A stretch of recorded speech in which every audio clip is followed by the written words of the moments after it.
Hola, ¿cómo están? Bienvenidos a una nueva edición de Entrevistas CNN. Hoy también vamos a tocar y abordar un tema medioambiental, pero relacionado con lo que es un enigma para muchos. Vamos a hablar sobre el llamado continente blanco, la Antártica, y la importancia que reviste dentro de la actual crisis climática para todo el planeta. Para eso y para entrar en profundidad en este tema, vamos a estar hoy junto al profesor Cristóbal Galván. Él es biólogo, doctor en Ciencias del Mar e investigador del Centro de Genómica, Ecología y Medio Ambiente, GEMA, de la Universidad Mayor. Profesor, muchas gracias por estar junto a nosotros. Hola, ¿cómo estáis?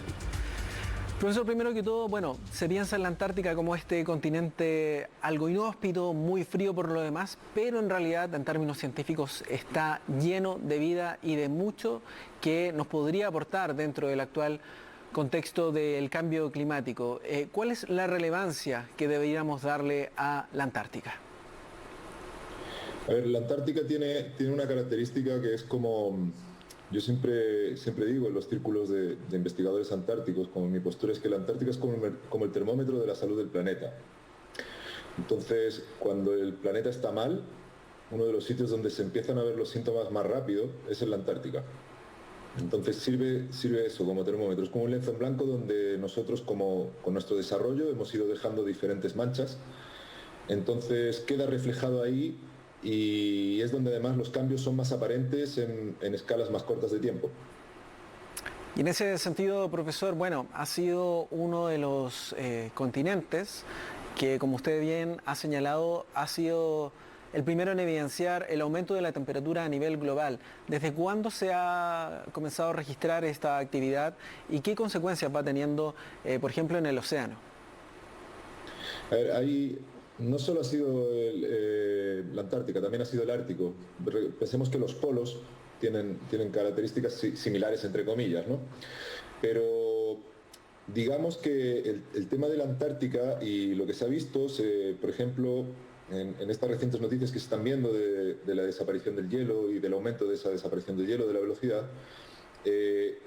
hay diferentes etapas de monitoreo. Una primera etapa anterior al uso de satélites, donde se trabajaba con los datos que se generaban desde las bases que había en terreno y eran escalas de datos muy acotadas. Actualmente ya se puede trabajar con satélites midiendo la extensión del hielo antártico y ártico o el hielo polar, y lo que se monitorea es cuántos son los kilómetros cuadrados de hielo que hay actualmente. Y desde los años 70, finales de los 70, se tiene una serie histórica bastante buena y bastante coherente entre ellas, porque siempre tomado de la misma manera y con la misma metodología.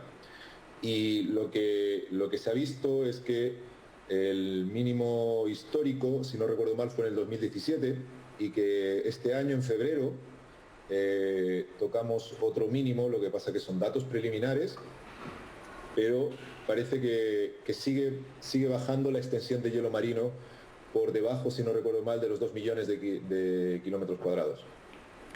Y en ese sentido, profesor, y para ir también comprendiendo junto a nuestra audiencia, el deshielo, bueno, tiene un impacto directamente también en el océano, pero también tiene una afectación importante a la biodiversidad presente en el continente blanco, ¿no? Sí, corrijo el dato, eran 2.000 millones de kilómetros cuadrados, ¿ya? Digamos que lo que está pasando al haber este deshielo y al liberarse zonas de tierra que pueden ser sensibles a ser colonizadas por organismos, pueden ser susceptibles de que lleguen especies invasoras y que se asienten con unas mejores condiciones de temperatura, y a su vez esta pérdida de hielo va a suponer que para especies que están o necesitan del hielo para poder vivir, porque su ecosistema y su historia de vida está relacionada con el hielo, van a haber reducido el espacio donde pueden desarrollarse, y por lo tanto puede haber cambios en la biodiversidad. Y además, no solo eso, sino que también la temperatura del agua va a aumentar, y con este aumento de la temperatura del agua también va a volver a ser susceptible de que lleguen especies invasoras que aguantan estas temperaturas y que ya pueden colonizar, y estas especies que están acostumbradas a temperaturas más frías van a tener que moverse a zonas más frías, por lo tanto van a perder hábitat, y puede verse afectada la biodiversidad en los próximos cientos de años. No estamos hablando de cambios que se den de un año para otro. Absolutamente, sin duda una de las preocupaciones fundamentales es la conservación de la naturaleza en estos entornos. Ahora también quisiera preguntarle por el extremo norte, el Ártico, como usted bien señalaba, pero desde el punto de vista de las consecuencias que eventualmente podrían tener algunos continentes cercanos allí y ciudades, como por ejemplo Nueva York. ¿Es tan real, profesor, la amenaza de, por ejemplo, un aumento del nivel del mar y también una eliminación de parte de borde costero donde actualmente habitan millones de personas? Mira, esto es una súper buena pregunta. Nosotros, el Ártico, básicamente es una banquisa de hielo que está flotando, no hay un continente debajo. Es decir, ese hielo ya está en el agua, ya está haciendo esa presión y el nivel del mar no cambiaría significativamente con el derretimiento del Ártico. ¿Dónde está el problema? En las zonas que están alrededor del Ártico, que es hielo que está encima de la Tierra, que está congelado, que está retenido y que si se derrite de golpe, obviamente son millones de litros de agua que van a llegar al mar y eventualmente podría producir un aumento del nivel del mar. Pero no solo eso, no solo produce un aumento del nivel del mar, sino que también va a afectar a las corrientes marinas superficiales y es tan grande la cantidad de agua que podría llegar que podría verse afectadas zonas muchísimo más lejanas del Ártico. Lo mismo pasaría en el caso de la Antártica, porque la Antártica, si bien se pensaba que es un continente, y es un continente, pero también se ha visto que es un archipiélago de islas conectado en la parte de la península, se sabe que hay hielo que está no depositado en el agua, por lo tanto no está haciendo presión. Te pongo un ejemplo muy simple. Si tú tienes un vaso de agua con un hielo, el nivel de agua no va a cambiar cuando el hielo se derrita, ¿vale? El volumen es similar, no va a ser muy significativo. Pero si tú tienes en un vaso agua y en el otro un hielo, dejas que se derrita y lo echas, ahí sí que va a cambiar el nivel porque estás haciendo un aporte de algo que no estaba. Es como un ejemplo que yo uso bastante con mis alumnos y cuando doy charlas en colegios, ¿no? Y yo creo que es bastante ilustrativo de lo que va a pasar. Que se derrita el Ártico tiene unas consecuencias horribles para la biodiversidad, tiene unas consecuencias horribles para lo que está significando para nosotros el cambio climático, pero que se empieza a derretir ese permafrost, ese hielo que está sobre la Tierra, claro, eso ya va a tener consecuencias mucho peores. Y en ese sentido, profesor, bueno, durante los últimos meses, al menos en el hemisferio sur, en el verano hemos registrado picos históricos de temperatura, por ejemplo, aquí mismo en la Antártica. ¿Qué tan grave es eso? Y también la gran pregunta, ¿qué podemos hacer para evitar que estos polos, tanto el del norte como el del sur, sigan sufriendo estas consecuencias?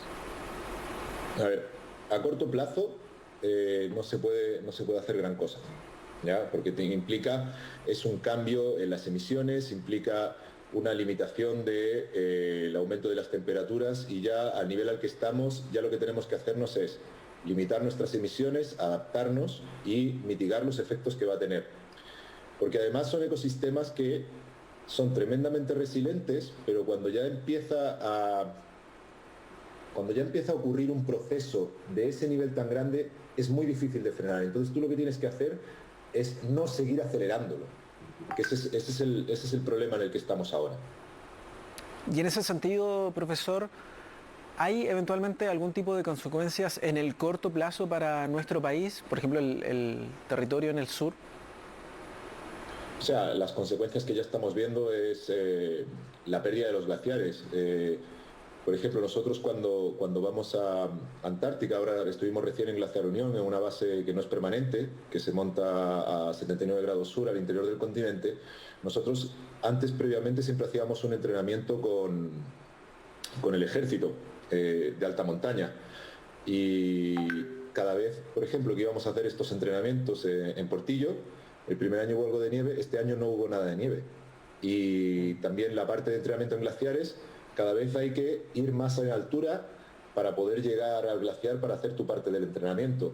Entonces, esto es una cosa que ya lo estamos viendo, que los glaciares, tanto en la zona central de Chile como en el sur, cada vez se van retrayendo más y cada vez tienen menos superficie de hielo. O sea, esos cambios ya los estamos viendo y además tienen que ver también, porque son aporte a la matriz hídrica de las ciudades y a los ríos, cada vez vemos que hay menos agua. Totalmente, profesor, y si consideramos que este es solo uno de los efectos de la actual crisis climática, se hace mucho más necesario tomar conciencia sobre este tipo de temas, por lo cual le queremos agradecer su tiempo de haber estado junto a nosotros, Cristóbal Galán, académico de la Universidad Mayor, comentando sobre este importante tema y el resguardo de la Antártica y también del Ártico a nivel planetario. Muchas gracias, profesor. No, a vosotros por haberos contactado conmigo. Bueno, de esta forma y con este llamado nuevamente a generar conciencia con este tipo de temas medioambientales, estamos dando por finalizada esta edición de Entrevistas CNN. La invitación es que siga la compañía de nuestra pantalla y nosotros nos vemos en una próxima oportunidad.